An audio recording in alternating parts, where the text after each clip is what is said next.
اللهم صل على محمد وآل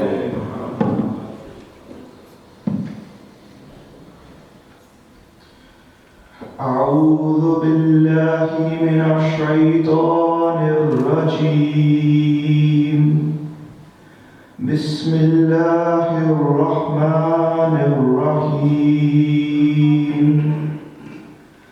إنا أنزلناه في ليلة القدر وما أدراك ما ليلة القدر. ليلة القدر خير من ألف شهر. تنزل الملائكة والروح فيها بإذن ربهم من كل أمر. سلام هي حتى مطلع الفجر.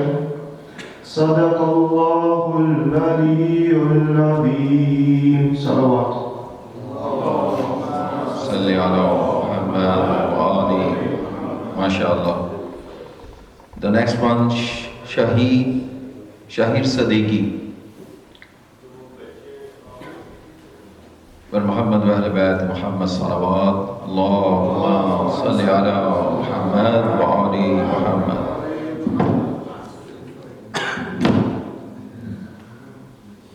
أعوذ بالله من الشيطان الرجيم.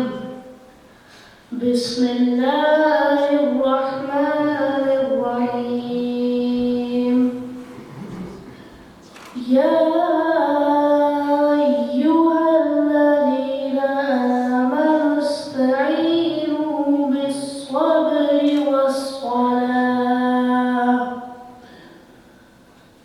إن الله مع الصابرين.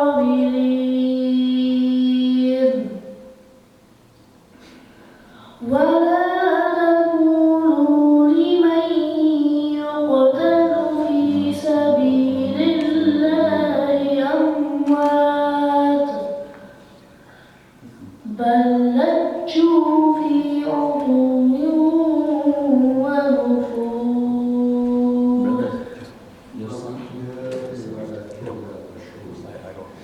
ولنبلونكم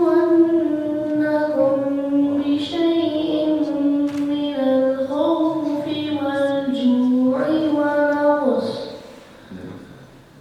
ونقص من الأموال والأنفس والثمرات وبشر الصابرين. أولئك عليهم صلوات من ربهم ورحمة وأولئك هم المهتدون. آمنت بالله. صدق الله العظيم.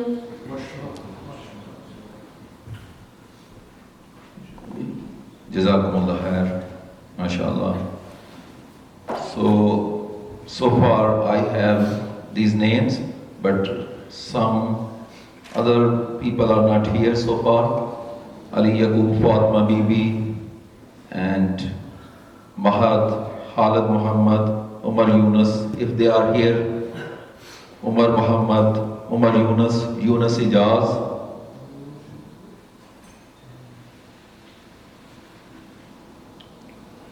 Okay, so far, yeah.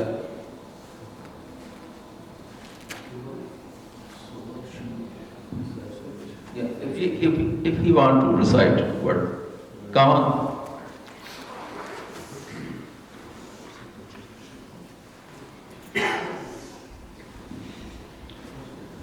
MashaAllah. What is your name? Yusuf. Oh.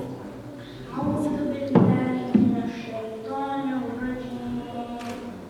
بسم الله الرحمن الرحيم. والشمس وضحاها والقمر إذا تلاها والنهار إذا جلاها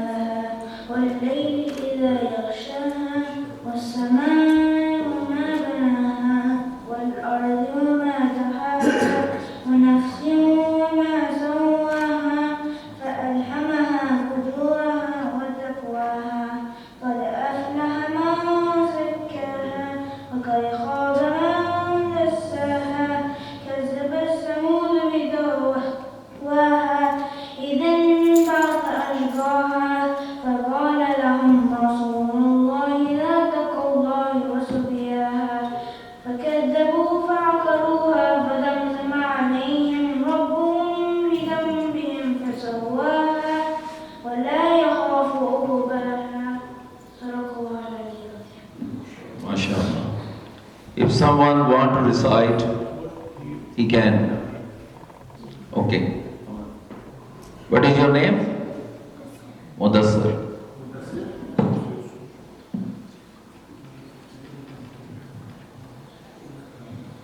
أعوذ بالله من الشيطان الرجيم بسم الله الرحمن الرحيم قل أعوذ برب الناس ملك الناس إله الناس من شر الوسواس الخناس الذي يوسوس في صدور الناس من الجنة والناس.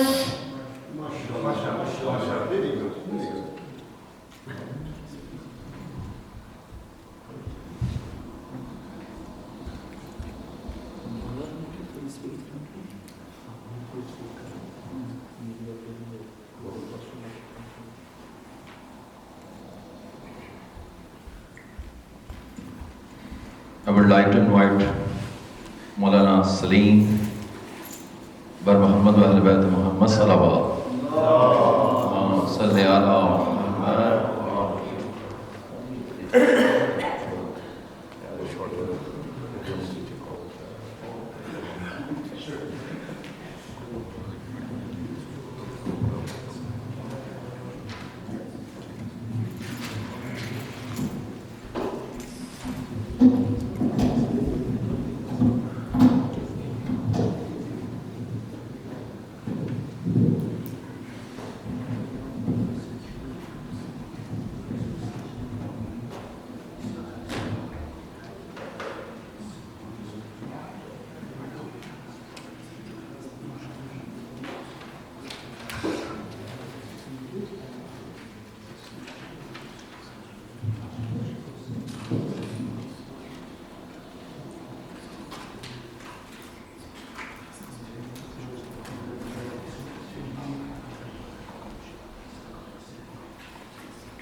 السلام عليكم ورحمة الله وبركاته. أعوذ بالله من الشيطان الرجيم. بسم الله الرحمن الرحيم. الحمد لله رب العالمين والصلاة والسلام على سيدنا ونبينا وحبيب قلوبنا أبي القاسم محمد.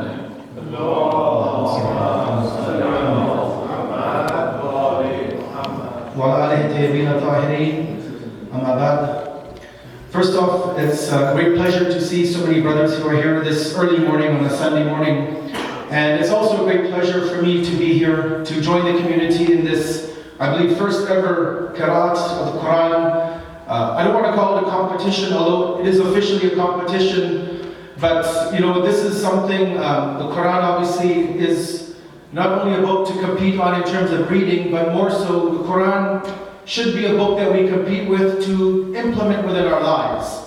This is ultimately really the goal of even learning and teaching our children in the qiraat and recitation of the Quran. I'm sure many of the madaris, the masajid, the parents, the teachers, the educators spend hopefully hours a week at least teaching their children first and foremost the recitation of the Quran.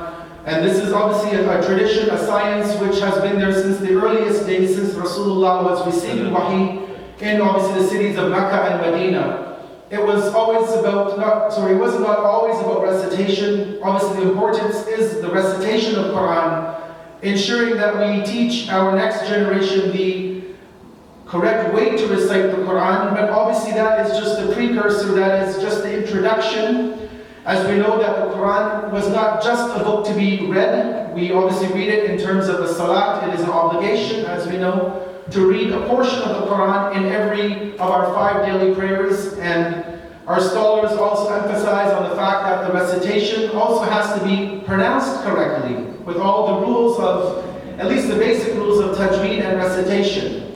But one of the things also as a community that we have to appreciate is the fact that the Quran should not only stop with recitation. And we spoke about this also in our last few sessions here at the center, that the goal of the Quran as this book of Allah is to learn the book, to understand the ayat of the Quran, and to implement the Quran within at least our daily lives.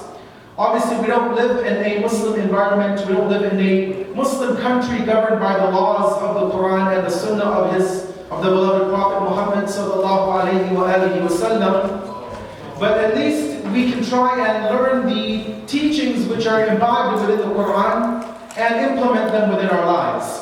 And as we know when we read through the ayat of the Quran, that this is an ocean. And even I would say maybe the Quran isn't an ocean because oceans have an end to them. You go to the Atlantic, you go to the Pacific Ocean, and the ocean will eventually end. There's only limited water in the oceans, although it may seem limitless, but even in the ocean, the water is of a limited amount. But the Quran, as we get into a habit of recitation, of reflection, of contemplation on the verses of the Quran, we will realize that the Quran is far deeper than an ocean. And this is evident if you look